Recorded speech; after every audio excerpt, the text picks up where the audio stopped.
tardes. Eu non contaba con que Alba dera un repaso tan exhaustivo, está ben? Escoitase ben? Dera un repaso tan exhaustivo a obra de Xesús, de seu pai. Eu teña preparado unha especie de lectura, de interpretación do seu traballo. Espero non repetir moitas das cousas que dixo ela. Ben, atopámonos aquí outra vez desde o día 20 de abril que inauguramos esta exposición e sen dúbida este foi o tema e a cuestión preferente no último ano, un ano de traballo que deu lugar por unha banda a esta mostra, esta cálida mostra que hoxe se clausura, e pola outra a excelente monografía que tenta recuperar a figura e a obra pouco coñecida aquí, pouco esquecida, o Valdiñor de Jesús Valverde.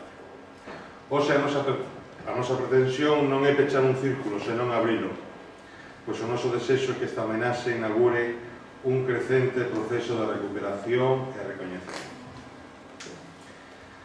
Tan afeitos estamos a ver pasar e suceder as cousas dun xeito acelerado que asumimos con grande naturalidade os profundos cambios políticos, sociais e tamén estéticos, por suposto, que España sufriu nos últimos 30 a 40 anos.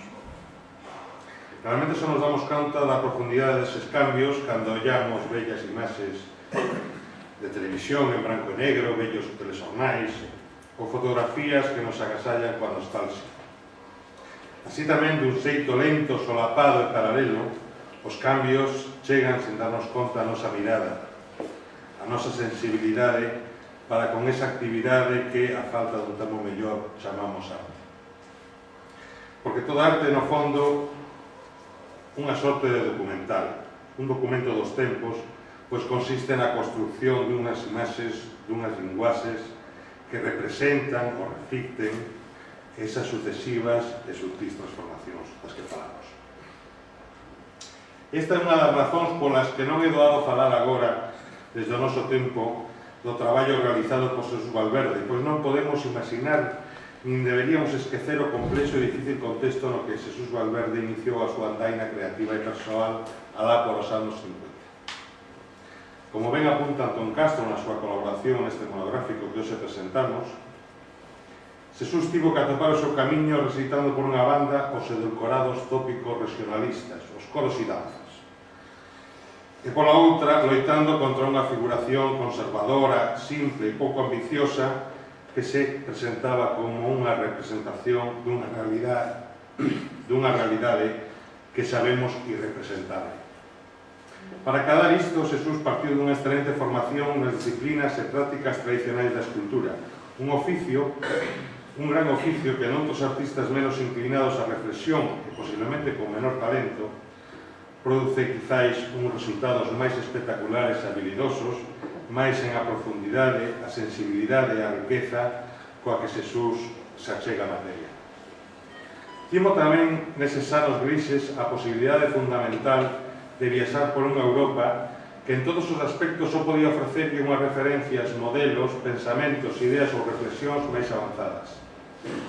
O coñecemento e a relación con os modos e tradicións vinculados ás vanguardas históricas rematou sendo un alimento vital imprescindible para un temperamento curioso e ávido, para un ollo e unha mente abertas. Sen deixar de mirar desguello os logros da tradición máis formalista e xeométrica que, ancorada nos cubismos e constructivismos de principios do século XX, definían gran parte dos intentos da renovación positivista da plástica europea, Jesús decantouse por unha escultura orgánica que tenta ir máis alá da realidade, superar o mundo visible.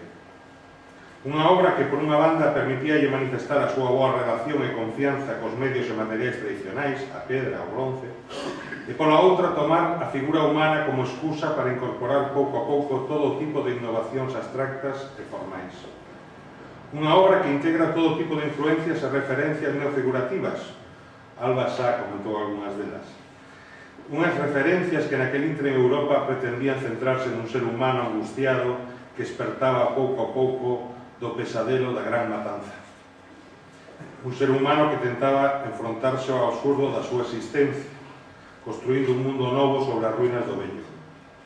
Atopámonos realmente diante dunha sorte de espírito da época. Un espírito que produce o existencialismo sartriano, o teatro do absurdo. Por outra banda está a patriarcal presencia de Henry Moore, que en 1948 gaña o primeiro premio internacional de escultura na Bienal de Venecia e é unha referencia imprescindible naquele momento na arte europea. Esa influencia é tan fundamental para o xoven escultor, o novo escultor, como a admiración que lle produce o traballo de Giacometti tamén. Estas e outras son algunhas das súas influencias e referencias, mas Jesús posúe o talento necesario para reinterpretalas e renovalas, pois baixo a excusa desa falsa oposición entre figuración e abstracción vai desenvolvendo unha personalísima obra que acada a súa plenitude e madurez nos anos 60 e 70. Esta é unha obra que, tras unha apariencia figurativa, rompe realmente coa subxeición á realidade e reforza o aspecto expresivo e material. Nunha clara e decidida simplificación de signos, incorpora e acentúa os aspectos máis abstractos e plásticos. Estructura, tensión, equilibrio e, por riba de todo, o baleiro. A súa exaltación como espazo activo e significativo. Un baleiro metafórico e evocador. Dicía o gran escultor vasco Jorge Oteiza: o baleiro non se enche nin se pinta, pénsase. Despois dunha dura aprendizaxe, un remata por darse conta de que o baleiro, sexa un espazo en branco, un oco ou un silencio, é condición indispensable para a creación e estruturación dunha obra. Non existe unha linguaxe ata que o baleiro se integra nela, ata que confire un sentido á forma, complementándose con ela. Miguel Anxo, o escultor e artista renacentista, afirmaba que a obra atópase inteira no interior do bloque de mármore, polo que ao escultor só lle queda quitar o que sobra.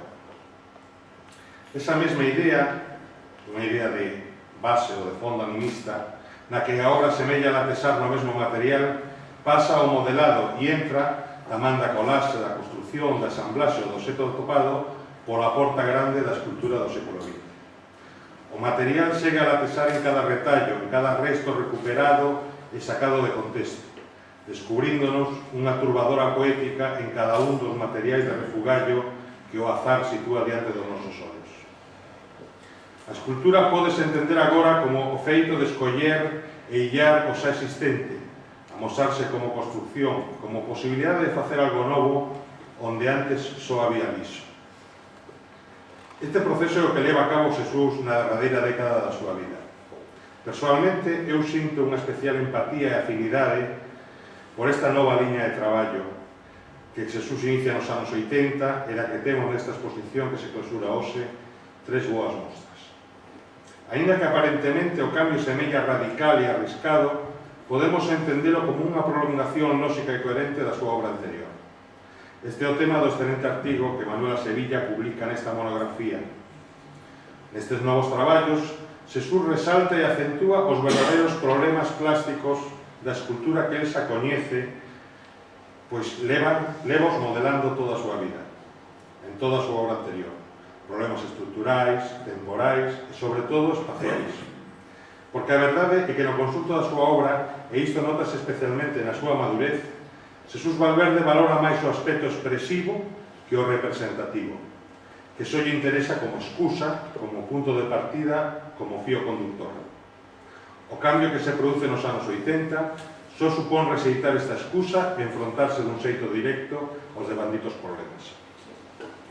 Outro aspecto moi importante do traballo de Jesús que desexo salientar é o que corresponde á súa obra pública, a súa escultura urbana.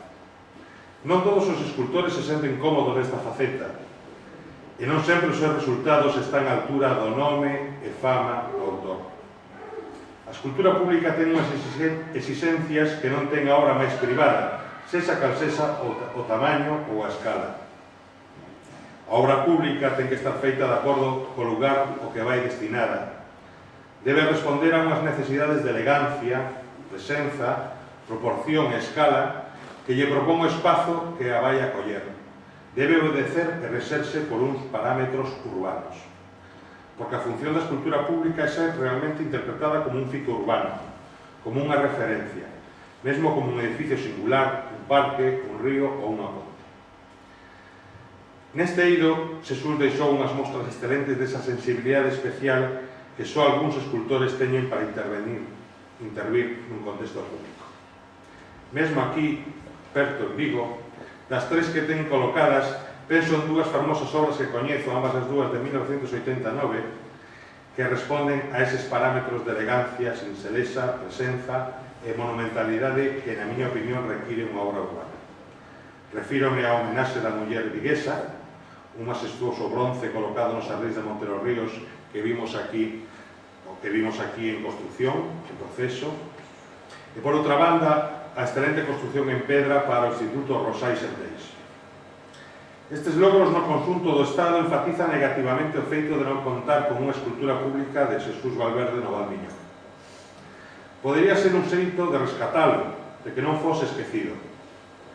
Outra maneira de homenaxealo. Atopámonos continuamente na procura de fitos e referencias nas novas estructuras, espazos e viais que xorden como froito do desenvolvemento.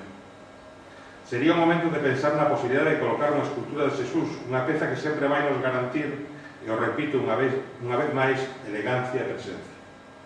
Non é este o lugar, nin o momento para falar sobre os artefactos que atopamos día a día nos cruces e rotondas desta comarca. Mas penso que é necesario, eu diría imprescindible, un amplo debate sobre a cuestión, nuns tempos nos que o novo e anodino espazo urbano só pode ofrecernos unha lacerante e triste despersonalización. Nada máis. Aquí estamos pechando un proxecto de longo percorrido, pois fai anos que no IEN decidimos recuperar a figura e a obra de Xesús Valverde. Un proxecto que, co firme apoio e a generosidade da familia, tomou velocidade, confianza e seguridade no último ano. Na espera da retrospectiva ampla, valente e decidida que este país lle debe, agardamos con curiosidade e interese que esta íntima exposición e a publicación desta monografía por parte do IEN supoñan un punto de partida para un recoñecemento máis amplo, que inclúa unha axeitada recuperación e catalogación da súa obra, da obra deste excelente artista que foi Xesús Valverde. Moitas gracias. Ahora toca a mí. Me quero ser breve, porque despois destes discursos tan longos pode verse de oídos ben, porque a última intervención que tuve aquí dixeron que non se moía, e agora vou a ver se por lo menos chego a vos.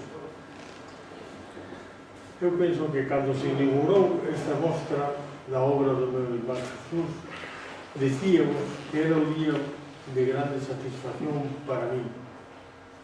Hoxe, esa satisfacción é maior se cabe, pois vexo que a cesión da obra de Xesús, ou a maior parte dela feita no seu derradeiro grado, e que nunca fora amosada, aportada polos seus fillos para esta mostra, e en especial o esforzo de Alba e do IEN acadou un éxito salientable.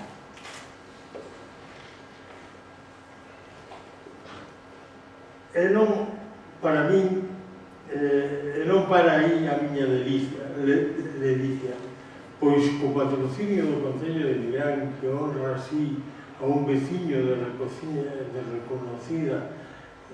recoñecida valía artística, o IEN dedícalle a terceira revista especial que recolle artigos de notables estudiosos das artes como Manuela Sevilla, Antón Castro ou Nurio Urbano, de escultores, compañeiros e amigos como Venancio Blanco e Fernando Casás, e colaboradores de Inés Mofino, Lorenzo ou familiares como a súa filla Alba e eu mesmo, que é un fermoso e imperecedoiro recordo da súa memoria.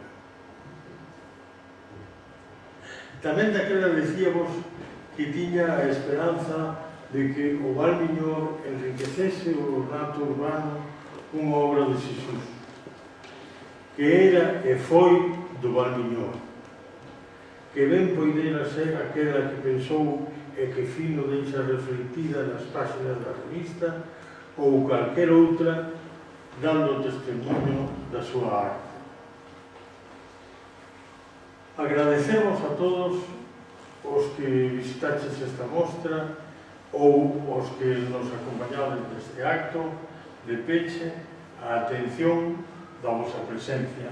E acabo porque os discursos xa foron longos e eu verdadeiramente ni sou experto na arte, o que si son un fiel compañeiro, amigo dun recordo para meu irmán. Así que